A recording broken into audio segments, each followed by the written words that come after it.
Iya, teh panas sudah tersaji di sini dan kita juga akan membahas mengenai dialog yang cukup panas di pagi hari ini ya. Karena ada yang disandingkan rivalitas ataupun jangan-jangan akan berpasangan Anies dengan Ahok walaupun ada terbentur dengan undang-undang. Kita hadirkan dialognya di pagi hari.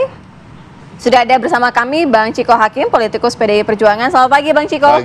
Pagi semua. Kemudian ada juga Bang Geis Khalifah, pendukung Anies Baswedan. Selamat pagi Bang Geis. Pagi, Assalamualaikum. Waalaikumsalam warahmatullahi wabarakatuh. Terima kasih. Ada juga Bang Adi Praitno, analis politik UIN Jakarta. Selamat pagi Mas Adi. Selamat pagi, Assalamualaikum warahmatullahi wabarakatuh. Waalaikumsalam.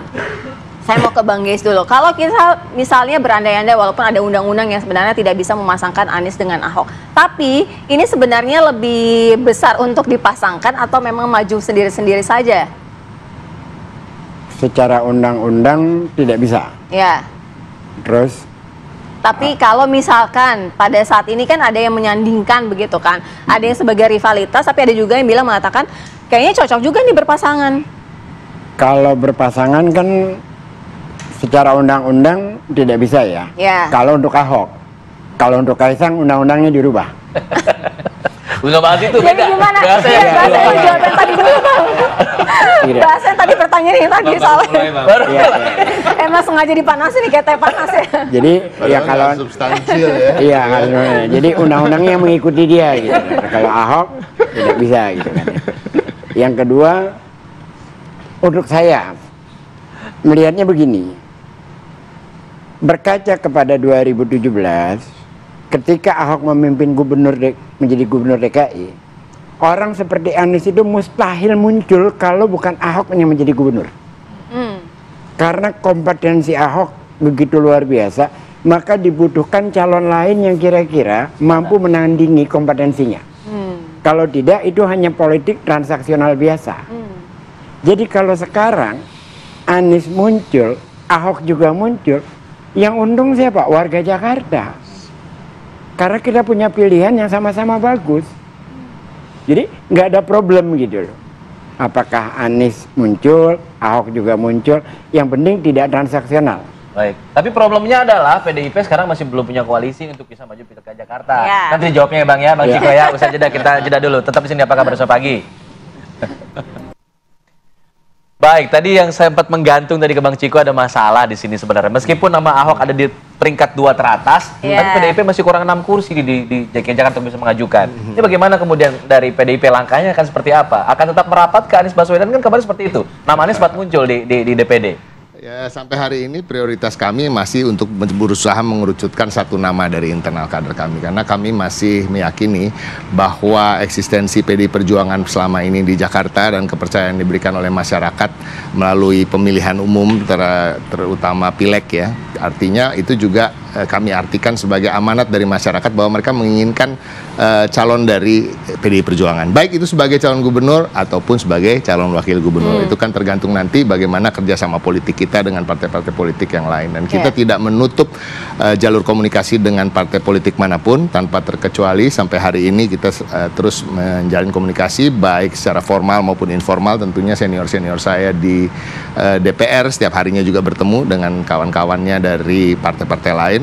Namun itu tadi kita masih betul-betul direpotkan nih bagaimana memilih di antara kader-kader terbaik kami yang namanya sudah kami gulirkan ke masyarakat juga. Ada nama Pak Ahok, ada nama Pak Jarot, ada nama Pak Andika, ada nama Bu Risma, dan terkait dengan Pak Anies Baswedan, memang itu juga masih dibicarakan terus di DPP. Jadi kalaupun ada kemungkinan untuk bergabung dan kemudian berkoalisi atau bekerja sama politik, ya tentunya salah satunya dengan Pak Anies Baswedan. Jadi semuanya masih cair, tapi memang menarik apa yang menjadi hasil survei Litbang Kompas, karena itu juga kami melihat survei-survei itu sebelum ini kami juga menggelar survei, dan memang selalu antara Pak Anies dan Pak Ahok, kemudian Ridwan Kamil berada agak di bawah lah gitu ya.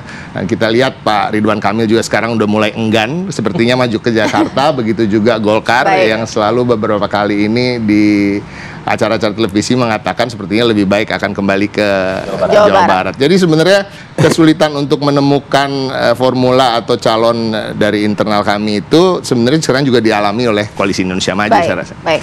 Saya mau ke Mas Adi. Kalau mau minjam istilah dari Mas Adi, kiamat politik nih kalau Anies dengan Ahok disandingkan, dibarengin gitu. Selain dari PKPU sendiri, sebenarnya apa sih yang dimaksud dengan kiamat politik di antara keduanya ini? Itu dulu lah. Kita dulu memang melihat Ahok dan Anies itu adalah dua segmen politik yang memang saling berhadap-hadapan, karena Ahok itu dulu diasosiasikan sebagai kubu penguasa, sementara Anies adalah antitesa sebagai oposisi yang kemudian selalu head to head. Tapi kan segmentasi dan pergerakan politik kita belakangan ini kan berubah. Saya melihat rivalitas Ahok dan Anies itu tidak akan terulang seperti 2017. Justru yang jadi common enemy itu adalah Kaisang. Makanya Bang Ges itu kalau ditanya Anies dan Ahok agak soft. Beda kalau Kaisang ceritanya agak gaspol. Kenapa jadi common enemy, kenapa? Ya karena memang ini persoalan bagaimana proses politik di 2024 yang dinilai prosesnya itu tidak sesuai dengan kaidah-kaidah demokrasi. Ada pelanggaran etik dan seterusnya. Oleh karena itu, saya justru melihat ada kecenderungan di pilkada ini belakangan akan muncul 3 kekuatan politik besar yang kemungkinan akan maju. Yaitu kubunya Anies Baswedan. Mungkin nanti PKS dengan Nasdem lah yang akan memajukan duet proposal politik antara Anies dan Sohibul Iman. Mungkin dari kubu Kim, tinggal kita tunggu apakah Ridwan Kamil ataukah yang lain. Meski di internal Kim sebenarnya belum ada yang relatif confident untuk menantang Anies dan Ahok. Kita tahu sebenarnya bahwa RK ini relatif kompetitif jika disorongkan di Jakarta.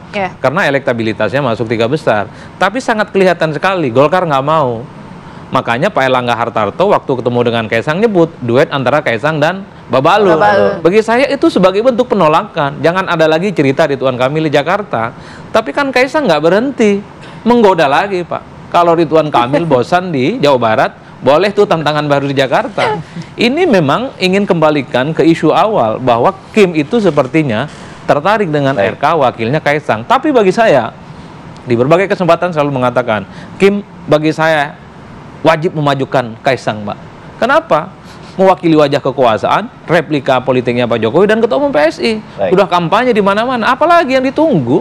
Ini katanya barang bagus, elektabilitasnya oke, approval rating presiden di atas rata-rata, mainkan ini barang. Nah, yang ketiga, memang belakangan saya melihat PDIP sepertinya agak mulai menjaga jarak dengan Anies. Mungkin karena psikologis pemilihnya, Pak. Karena tentu PDIP ini tidak mau bahwa pemilihnya yang cukup solid di berbagai tempat, ini nggak nyaman kalau kemudian bergandengan dengan Anies. Hati-hati, At the end of the day-nya, saya justru melihat Anies versus Ahok ini friendly match. Tapi Anies, Ahok versus Kaisang, ini big match. Saya ingin tahu sih pendapat dari Pak Anies Baswedan seperti apa sih mengenai tanggapan Kaisang maju di pilkada ini akan seperti apa. Nanti saya tanya ke Bang Ges ya, Bang ya. Bisa jeda. Kami kembali saat lagi. Bang Ges Khalifa, tadi disebutkan kalau Anies Ahok friendly match, tapi kalau Anies Kaisang atau Ahok Kaisang bisa jadi big match. Sebenarnya tanggapan dari Pak Anies seperti apa sih dengan rencana Kaisang ini maju di pilkada? Ada nggak? Anies itu jangan diharapkan untuk memberikan komentar-komentar hal semacam itu gitu ya. Dan terus saya itu tidak pernah mewakili apa pendapat Anies, nggak pernah. Kalau saya bicara di sini adalah pendapat saya. Maka pendapat saya sebaiknya ya Kaisang maju aja sebagai calon, sebagai ketua PSI, sebagai anaknya Presiden Jokowi. Ya kita lihat di Jakarta ini sejauh mana dia punya kemampuan. Kan kemarin abangnya udah jalan-jalan tuh ke Pasar Nangka daerah saya tuh dalam rangka menaikkan popularitasnya Kaisang. Silakan gitu loh. Daripada ngomong kepada PKS, sebaiknya PKS mencalonkan dari partainya sendiri.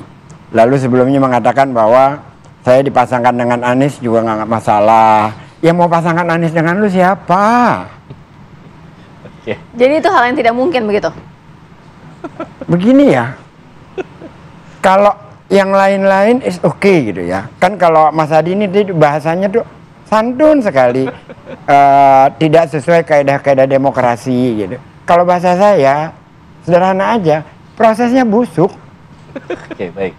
Baik, kalau dari Kalau Bang bahasa Ciko, saya Bang udah Ciko, Bang terwakili, Ciko, jadi saya nggak usah ngomong. tanggapannya soal friendly match. Jadi pada prinsipnya gini, kalau kita bicara soal demokrasi tadi ya, saya yang lebih senang untuk menyentuh hal seperti itu. Kita harus pastikan bahwa masyarakat kita ini sekarang musuh bersamanya adalah hal-hal yang sifatnya mencederai kaidah-kaidah demokrasi tadi. Hal-hal yang mencederai proses, hal-hal yang melanggar etika dan norma. Bukan saja hal-hal yang melanggar aturan ya, karena aturan ini kan kadang-kadang dipakai untuk melanggar aturan yang lain gitu. Iya kan, satu aturan dipakai untuk melanggar aturan yang lain. Hukum dipakai untuk mengakali hukum. Nah, ini yang harus dijadikan musuh bersama. Kita melihat kalau di DKI Jakarta itu kita harus go beyond hal-hal yang sifatnya primordialisme, hal-hal yang sifatnya tentang keyakinan masing-masing atau apa-apa yang dilakukan di ruang privat terkait dengan keyakinan warganya masing-masing. Kita harus go beyond that. Kita harus pergi ke ruang-ruang di mana kita bicara soal tata ruang, soal hunian yang layak, soal memberantas kemiskinan, menurunkan harga bahan pokok, bagaimana caranya orang berobat segratis-gratisnya dan seluas-luasnya akses. Nah, ini saya rasa hanya bisa dilakukan bila calon-calon yang muncul adalah calon-calon yang punya kompetensi, mumpuni, punya rekam jejak yang baik, punya pengalaman, kurikulum vitae-nya itu memadai untuk memimpin kota sebesar Jakarta dengan masyarakatnya begitu heterogen, permasalahannya begitu kompleks, tantangan ke depannya terkait daerah khusus Jakarta. Saya rasa nama Pak Ahok dan nama Pak Anies itu kembali kenapa berada di atas, karena masyarakat Jakarta ini kan masyarakat terdidik, ya kan, masyarakat terdidik yang tingkat pendidikannya mungkin mohon maaf di atas daerah-daerah lain, dan juga masyarakat yang kritis terhadap pemerintahannya misalnya. Makanya hasil surveinya Pak Anies dan Pak Ahok tinggi, dan kita juga bisa lihat tingkat kepuasan publik ketika keduanya memimpin, walaupun berbeda pernah saling bertarung, tapi tingkat kepuasan publiknya sama-sama di atas 70% gitu ketika mereka memimpin. Artinya masyarakat Jakarta adalah masyarakat yang menginginkan sosok-sosok yang mampu membangun, mengangkat harkat martabat mereka, bukan sekedar hal-hal yang slapstick atau mengkultuskan individu misalnya. Makanya Kaisang mendapatkan 1% kan di situ. Jadi saya rasa semuanya masih bisa terjadi, ya kan. Apakah PDI Perjuangan ya, saya nggak bisa bilang Ahok saja akan bergabung dengan Pak Anies atau akan bertanding, itu nggak ada masalah. Yang dengan lebih banyaknya calon yang muncul, itulah yang terbaik buat rakyat. Mas Adi, closing statement, Anies Ahok bersanding atau bertanding? Kalau melihat kecenderungan secara umum, rasa-rasanya akan muncul 3 poros politik di Jakarta ya, karena saya melihat belakangan PDIP membangun komunikasi politik dengan PKB karena kekuatan yang ingin digabungkan bukan hanya soal Jakarta tapi di Jawa Timur. PKB punya jagoan di Jakarta ataupun di Jawa Timur yang saya kira memang ini akan diseruisi. Kenapa begitu? Karena ada kecenderungan khususnya dari PDIP secara psikologi politik merasa berjarak dengan konstituen Anies. Tentu kepentingannya untuk 5 tahun yang akan datang. Meski begitu, tensi persaingannya tidak sepanas dulu memang, Mas. Justru akan semakin menarik kalau yang maju di Jakarta adalah Kaisang. Kalau Kim memajukan Ridwan Kamil, rivalitasnya juga tidak kelihatan. Justru ini akan menjadi friendly match. Friendly match lagi, baik. Kita sama-sama tunggu. Kemudian siapa Anies Baswedan dengan RK ini berkawan, Pak. Jadi prosesnya pun juga masuk akal. Jadi at the end of the day-nya ini hanya persaingan biasa. Kalaupun toh menang ini kawan lah, kira-kira begitu. Baik. Kita sama-sama menantikan ya. Kita sama-sama tunggu siapa yang kira-kira akan dijagokan ataukah memang akan bersama ya. Terima kasih Bang Ciko, Bang Gies, terima kasih Mas Adi, terima kasih.